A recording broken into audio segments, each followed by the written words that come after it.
SOS! They're taking us! I hope that this is not just a cry for help, but that we can alert everyone who's going through this abduction process. Many abductees are placed under a hypnosis process, a type of memory suspension, so that there is no memory of these attacks when people are taken from their homes after the experiments and manipulations. I had direct contact with 8 agents during the trainings in my childhood, but I will talk about only 4 of them at this moment, as there is a monitoring system observing each step and each information that we disclose here. I will give each of them a pseudonym so that we do not suffer attacks. Our contact was through the process of telepathy. There were few exchanges of words, as we were stimulated to use our minds when we were taken to the Oval Room. The 4 agents that I will comment on are the North American, Jeremy; the Russian, Olga; the Brazilian, George; and the Indian, Nandip. About Jeremy. Jeremy, the North American boy, was a little more reserved. I often saw him sad and isolated. For some reason, he seemed to awaken his conscience inside the room and always cried a lot. It was as if he knew something bad could happen at any moment, as he was always apprehensive. It seemed that he was more aware than we were, that he was aware of what was happening, and was trying to close himself off against the experiments. As he was easy to go back and forth in some timelines, the room coordinators invested more time in him, and when he felt sad, they put him together with 2 dogs that he loved. I don't know exactly, but I believe that one of those dogs actually existed in his story, and they were taken to this place to calm Jeremy. Sometimes he would be taken to another room, separated from us for a while, and after some intervention, he would come back to play with the Legos, which were actually the cubes. About Olga. Olga, the Russian girl, had an enormous ability to project herself into other minds. She was with me for a few moments when I was very little, and we were in the same room with that woman who was picking me up. Both she and I had this connection with the apparatus that was very familiar to us, the sphere, where our minds were trained to move in places, and even inside the minds of some people, and we could map and go to any place they sent us. We were required to monitor everyone in the Oval Room. They usually put us in a type of game, which was actually more than a simulator. It was a technological apparatus that housed the consciousness of boys and girls and took them to any moment in human history, and even to other planets or dimensions where these soul fractals had already experienced. When we were placed in this equipment, the scientists in this room could enter these locations unnoticed, and from us and our ancestry, they trace files that were in our stellar consciousness. Thus, they were able to strategically monitor other groups and copy some codes that belonged to different races in the universe. About George. George, the Brazilian boy, was the one I had the most contact with. Because I'm Brazilian and we speak the same language, I was able to sometimes talk to him in the Oval Room when they returned us in the timeline as children to what we call the interstellar temporal portal. Leon, when he first contacted me introducing himself as a sidereal friend, it was George that he took me to visit in Sao Paulo. George was monitored by a race that managed to map and access his arrival on Earth in his first incarnation. This happened when he was on a mission after the intervention at Zeta Reticuli and the war to gain control over the mental communication technology, which I have explained previously. George is part of this group of fractalized creator sons who were betrayed and are living the human experience. He was of great importance in history. For the few times he had access to his star family, he opened rifts and portals to try to make the jump from here. But he was discovered and imprisoned again in a location in the timeline, so as not to wake up and not be found by his stellar family. George, before being betrayed and falling here, was called the Eye of the Great Consciousness, or Son of Horus.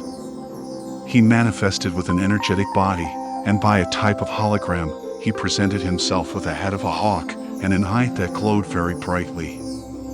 This eye was a manifestation, and like a camera, read the energies and experiences in the locations, and sent the information straight to the mothership, replicating it to the Senate and to the laboratories where a matrix dismantling project was being planned. In the Oval Room of the experiments, every time George was triggered, they used the ability he had to see multiple dimensions, and with that, he had the ability to open rifts and portals. About Nandip. Nandip, the Indian boy, was younger, but he had abilities beyond normal. He started walking and talking earlier than other children. At the age of 3, he was already talking about other experiences he had in other incarnations, remembering the last 2 in detail. After being taken to a spiritual leader, guru, in his region, he was recognized as the reincarnation of a deva, receiving differentiated attention. He followed the Hindu tradition, studied all the laws and traditions of his people daily, and stood out, with the ease of recording and understanding all the teachings. Nandip loved being in the temple of Ganesha and practiced meditation, which increased his potential even more. While in the Oval Room, Nandip was trained to use his consciousness projection and bilocation capabilities. When he accessed a certain level of frequency, he created an energy field around him, his aura expanded, and everyone felt embraced by that energy. It was an incredible moment, as everyone who was on its perimeter began to feel their bodies resonating with his frequency, which induced a projection of everyone's consciousness with great ease, and even remote viewing was possible for those who didn't have this ability. It was Nandip who made it possible for our group of agents to make the travels, while Olga and I were coupled in his mind to monitor everyone, because wherever Nandip's level of consciousness was, there everyone else would be. Even though we were all in distant territories, the timeline was the same for everyone in many missions. When they needed to move through a different timeline with a specific group or agent, it was Nandip that gave them the possibility to jump. The equipment in the room read his neural network, and he transported the agent. Many times, Jeremy, who worked returning in the timeline, had his support.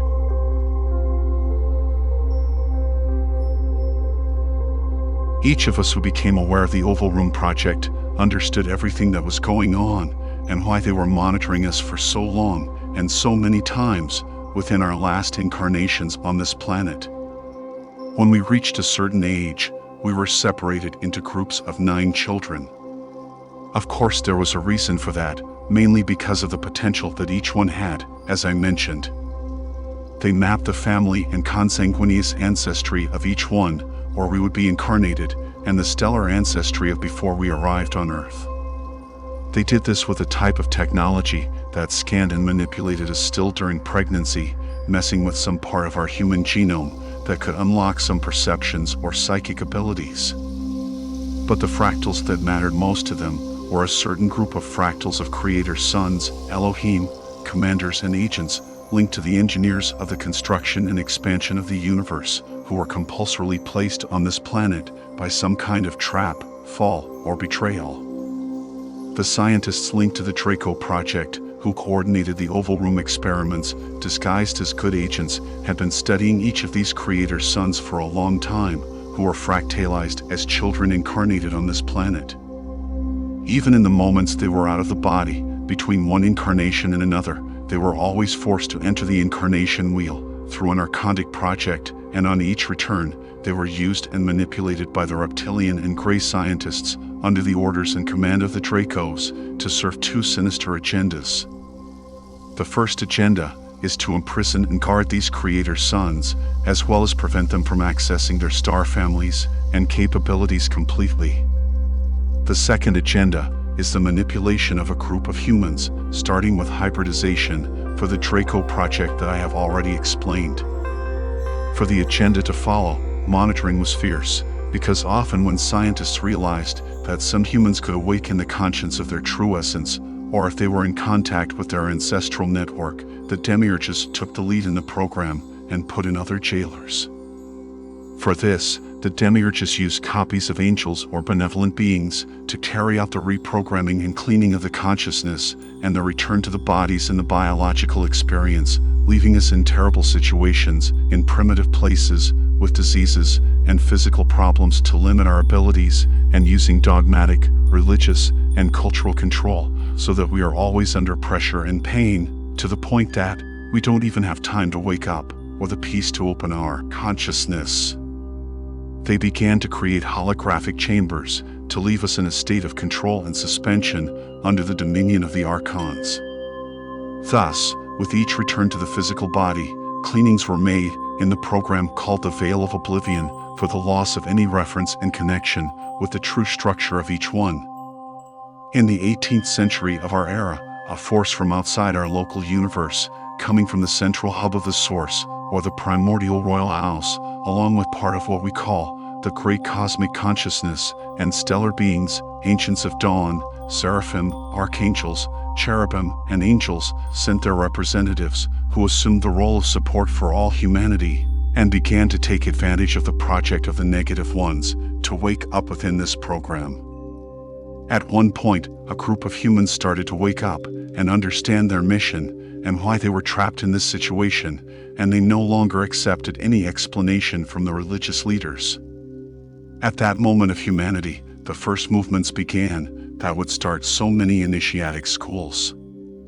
But a part of humans, when they recognized their stellar ancestry, or when they accessed a small part of their potential, became gurus and pseudo-masters, selling their absolute truth, and that those who did not serve them would be lost and alone within the earth experience.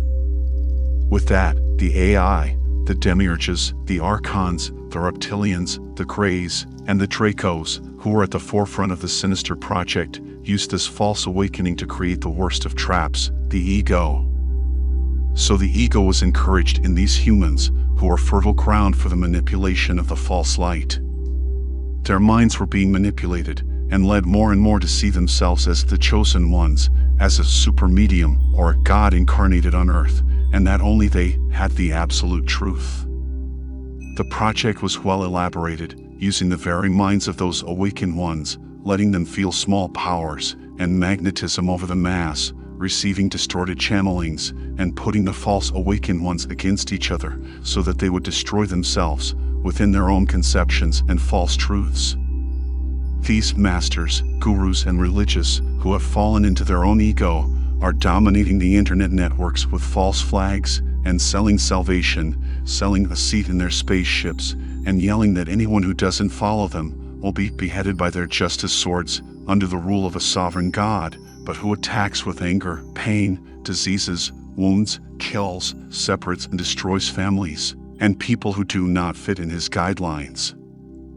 Unfortunately, they are creating prisons and holographic worlds, chambers of illusions, and when the physical body is gone, these masters and their followers will be in a loop, created by their own minds, living the same story for millennia, and serving as food for the demiurges and their allies.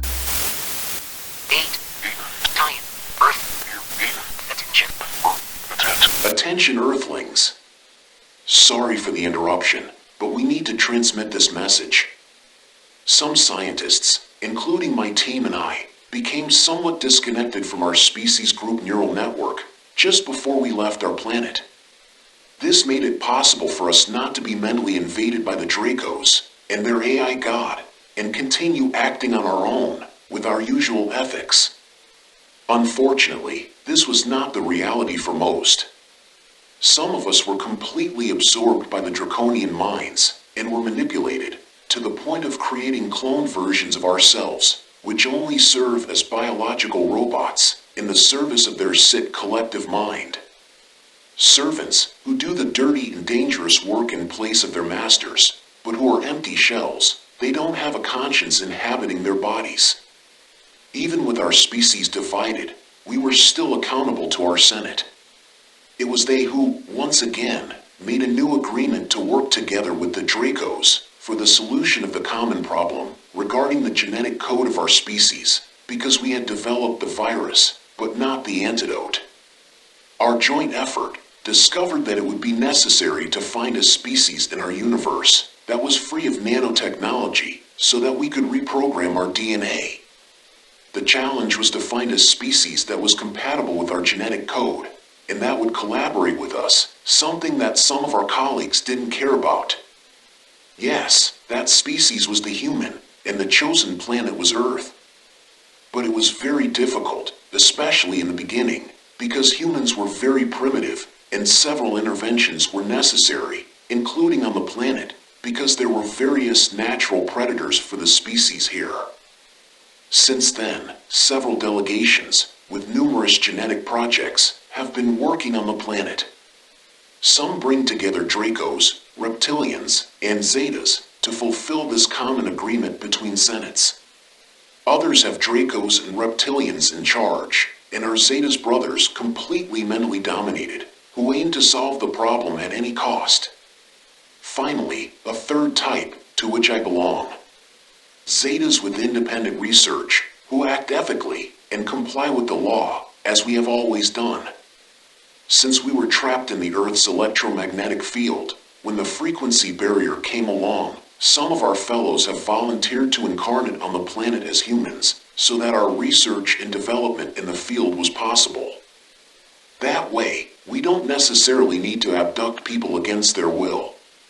Although our consciences do not know who we are when we incarnate, and in countless times, the process can be temporarily traumatic. We are aware of this. But we try to do our work with minimal impact, including alliances and allies in the process. Unlike some of our colleagues, we care about the well-being of humanity and do not want to interfere negatively in the evolution of the planet and the species. On the contrary, if we can contribute, we will. The message is, not all Zetas, or Greys as you call us, are negative or mean to harm you. We all want to solve a problem that was created for us, and that could lead to the extinction of our species.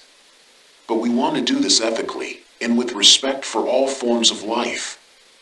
We understand the prejudice with our appearance for all the trauma generated by others of our kind. Unfortunately, not everyone thinks like us. But rest assured that, just as there are ethical and unethical humans, there are also ours. Duality is a reality of our experiential frequency zone. End of transmission.